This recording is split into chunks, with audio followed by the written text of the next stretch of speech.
Φίλοι μου, γεια σας. Σήμερα θα δούμε πώς με τη δικιά μου τεχνική, η οποία αναφέρεται στο κανάλι μου σαν Danish Protect 2, μπορούμε να τραβήξουμε το όπλο, το οποίο βρίσκεται κάτω από μπλουζάκι ή μπλούζα φούτερ και από πάνω έχουμε ένα πανοφόρι. Την τεχνική αυτή θα τη δούμε σε 3 στάδια. Πάμε να δούμε το πρώτο στάδιο πρώτα, να ξεκινήσουμε από το πρώτο στάδιο.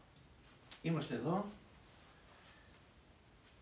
πουκάμισο πίσω, πόδι έξω, τραβάμε μπλουζάκι, πιάνουμε το όπλο. Πρώτο στάδιο. Δεύτερο στάδιο, βγάζουμε το όπλο, το φέρνουμε στη μύτη και το πάμε μπροστά, για να μπορούμε να βρούμε πιο εύκολο το στόχο. Και τρίτο στάδιο, σημαδεύουμε και ρίχνουμε. Έτσι γίνεται η κίνηση. Το κάνω και από άλλη γωνία. Εκεί και εκεί. Βάζω το όπλο στη θήκη.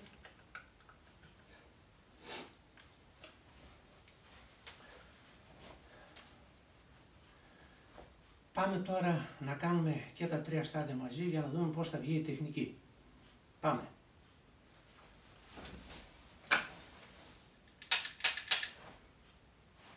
Μία τώρα.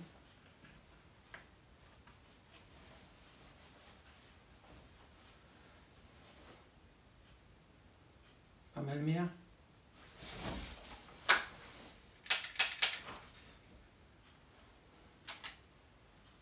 Το όπλο είναι άδειο, έχω βαδρανίες μέσα, δεν έχει πρόβλημα. Βάζω το όπλο στη θήκη.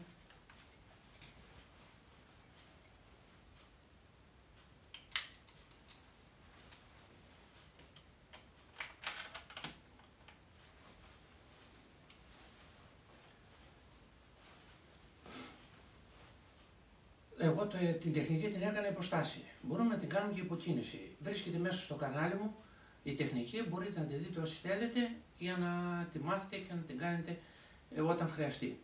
Φίλοι μου, αυτά ήθελα να σας δείξω για σήμερα. Καλή επιτυχία, γεια σας.